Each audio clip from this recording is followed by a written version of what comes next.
अस्सलाम वालेकुम। आज का हमारा नेक्स्ट टॉपिक है सोर्सेज ऑफ डेटा कलेक्शन के डेटा को कलेक्ट करने के कौन कौन से सोर्सेज हैं। इस वीडियो में हम लोगों ने देखा था कि डेटा क्या है और डेटा की कितनी टाइप्स हैं। तो डेटा को डिवाइड दो एरिया की बेस पे डिवाइड किया जाता है, on the basis of nature और on the basis of source. On the basis of source area के प्राइमरी डेटा और सेकेंडरी डेटा, ये दोनों types on the basis of source आ जाती हैं कलेक्शन ऑफ डेटा की। और बेसिस ऑफ नेचर डेटा को दो टाइप्स में डिवाइड किया जाता है, क्वालिटेटिव और क्वांटिटेटिव डेटा में। क्वांटिटेटिव डेटा को दो टाइप्स में डिवाइड किया जाता है, डिस्क्रीट डेटा और कंटिन्यूस डेटा में। इस वीडियो में हम लोग देखेंगे कि डेटा को कलेक्ट करने के कौन कौन से सोर्सेज हैं, क्योंकि हमारे पास डेटा की दो टाइप्स हैं, प्राइमरी डेटा और सेकेंडरी डेटा। इस वजह से इन दोनों के सोर्सेज भी जो है वो एक दूसरे से डिफरेंट होंगे। डेटा की कलेक्शन के सोर्सेज और सेकेंडरी डेटा की कलेक्शन के सोर्सेज भी एक दूसरे से डिफरेंट होंगे। सबसे पहले हम देख लेते हैं प्राइमरी डेटा के सोर्सेज को। इसमें सबसे पहला सोर्स आ जाता है डायरेक्ट पर्सनल इन्वेस्टिगेशन, यानी कि हमें किसी भी प्रॉब्लम को सॉल्व करने के लिए डेटा कलेक्ट करना है। वो हम डेटा जो है पर्सनली जाके कलेक्ट करेंगे, एक एक पर्सन से। जब हम डायरेक्ट खुद पर्सनली जाके इन्वेस्टिगेशन करेंगे, एक एक पर्सन से हम इंफॉर्मेशन कलेक्ट करेंगे, तो वो हमारे पास डायरेक्ट पर्सनल इन्वेस्टिगेशन हो जाएगी। हम लोगों ने खुद पर्सनली जाके एक एक बंदे से क्वेश्चन करके और वो डेटा कलेक्ट किया है। उसके मेरिट्स क्या हो जाएंगे कि वो डेटा रिलायबल होगा, एक्यूरेट होगा और ओरिजिनल होगा। रिलायबल और एक्यूरेट कैसे होगा, क्योंकि वो डेटा हम लोगों ने खुद पर्सनली जाके कलेक्ट किया, उसमें कोई एरर नहीं हो सकता। हम लोगों ने पर्सनली वो इन्फॉर्मेशन कलेक्ट की हुई होगी, तो इस वजह से वो डेटा हमारे पास एक्यूरेट होगा।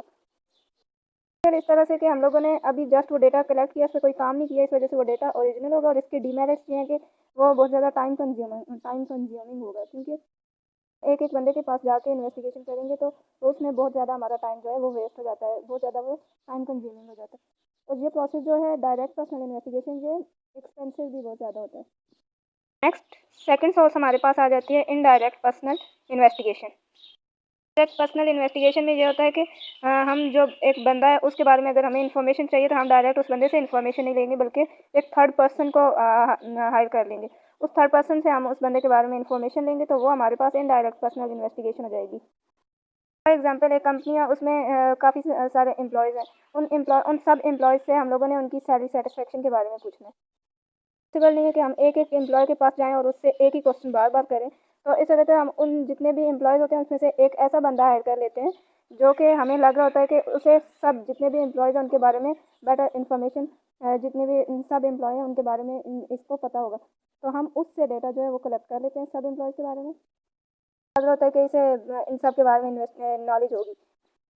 थर्ड पर्सन को हम जो है विटनेस का नाम देते हैं।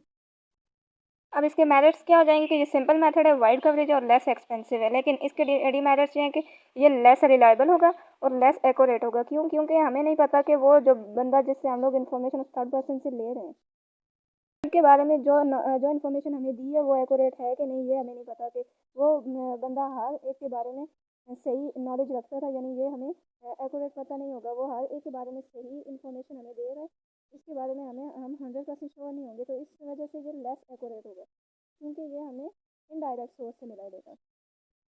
कलेक्शन ऑफ डेटा का थर्ड सोर्स ये कि इन्वेस्टिगेशन थ्रू लोकल कोरिस्पोंडेंट मेथड में क्या होता है कि अब हम लोग किसी भी टॉपिक पे रिसर्च कर रहे हैं, तो हमारे पास इतना टाइम नहीं है कि हम एक एक बंदे के पास जाएं और जो है क्वेश्चंस अपने जो भी हैं वो पूछेंगे।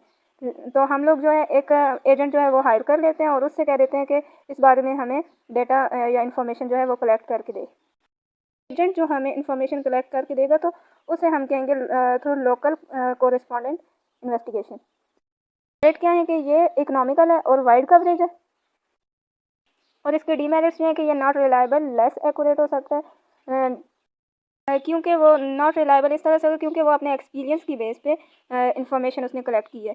हमें नहीं पता कि उसने अपना काम जो है वो ठीक तरीके से किया या नहीं किया, ठीक तरीके से डेटा कलेक्ट करके हमें दिया या नहीं दिया, इसलिए उसमें वो लेस एक्यूरेट होता है। डिले इन कलेक्शन के वो कलेक्शन में डिले हो सकती है, क्योंकि सबसे पहले वो खुद डेटा कलेक्ट करेगा, जाके खुद कलेक्ट करेगा, तो उसमें भी उसका इतना टाइम लग जाएगा। खुद कलेक्ट करने के बाद हमें ला करेगा, तो इस तरह से डिले इन कलेक्शन हो सकती है। इसका डीमेरिट है। नेक्स्ट आ जाता है हमारे पास तो क्वेश्चन एयर के थ्रू भी हम अपना प्राइमरी डेटा जो है वो कलेक्ट कर सकते हैं। वो किस तरह से कि क्वेश्चन एयर के थ्रू हम इस तरह से कर सकते हैं कि हमारे पास जो पॉपुलेशन होगी, अगर वो एजुकेटेड होगी, तो उसमें क्वेश्चन एयर जो है ये वर्क करेगा।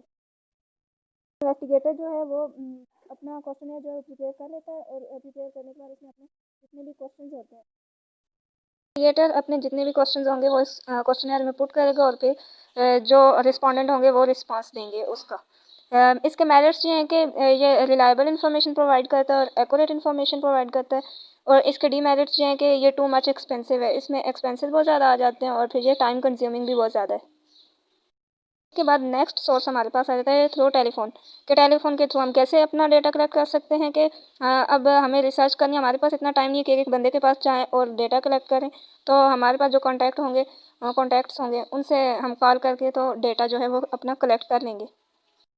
के मेरिट्स क्या हैं कि ये क्विक मेथड है और लेस एक्सपेंसिव और एक्यूरेट इन्फॉर्मेशन भी हमें प्रोवाइड कर देता है। इसके बाद हमारे पास आ जाता है सेकेंडरी डेटा का कि कौन कौन से सोर्सेज हो सकते हैं। सेकेंडरी डेटा की सोर्स की अगर हम सिंपल बात करें तो इसमें हमारे पास जितनी भी ऑर्गेनाइजेशन है, चाहे वो गवर्नमेंट ऑर्गेनाइजेशन हैं, सेमी गवर्नमेंट या फिर कोई प्राइवेट हैं, प्राइवेट ऑर्गेनाइजेशन या रिसर्च करने वाले इदारे हैं, इन तमाम ऑर्गेनाइजेशन से मिलने वाला जो डेटा है वो हमेशा सेकेंडरी डेटा कहलाएगा। वो सेकेंडरी फॉर्म में होगा क्योंकि उन्होंने इन इदारों ने अपने किसी न किसी मकसद के लिए वो डेटा कलेक्ट किया होता है और जिस मकसद के लिए उन्होंने डेटा कलेक्ट किया होता है उस मकसद को पूरा करने के बाद अगर उनसे कोई और वो डेटा कलेक्ट करेगा तो वो सेकेंडरी डेटा कहलाएगा। फर्स्ट हमारे पास आ जाता है through government organisation. Government organisation में ब्यूरो ऑफ स्टैटिस्टिक्स आ जाता है, census and registration organisation, ministry of finance या फिर एजुकेशन, ये सब जितने भी इदारे हैं गवर्नमेंट ऑर्गेनाइजेशन, इनसे मिलने वाला जो भी डेटा होगा वो हमारे पास सेकेंडरी डेटा होगा। तो सेमी गवर्नमेंट ऑर्गेनाइजेशन के नेक्स्ट सोर्स है हमारे पास सेमी गवर्नमेंट ऑर्गेनाइजेशन।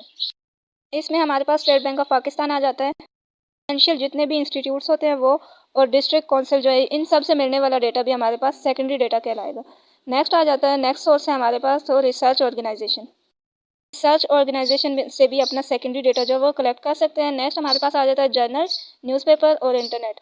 इंटरनेट से भी ऐसा सोर्स है जिससे हम सेकेंडरी डेटा जो है वो ले सकते हैं और न्यूज़पेपर में भी न्यूज़पेपर के थ्रू भी हम सेकेंडरी डेटा कलेक्ट कर सकते हैं। तमाम सोर्सेज थे सेकेंडरी डेटा के और इसके अलावा प्राइमरी डेटा और सेकेंडरी डेटा के ये तमाम सोर्सेज थे।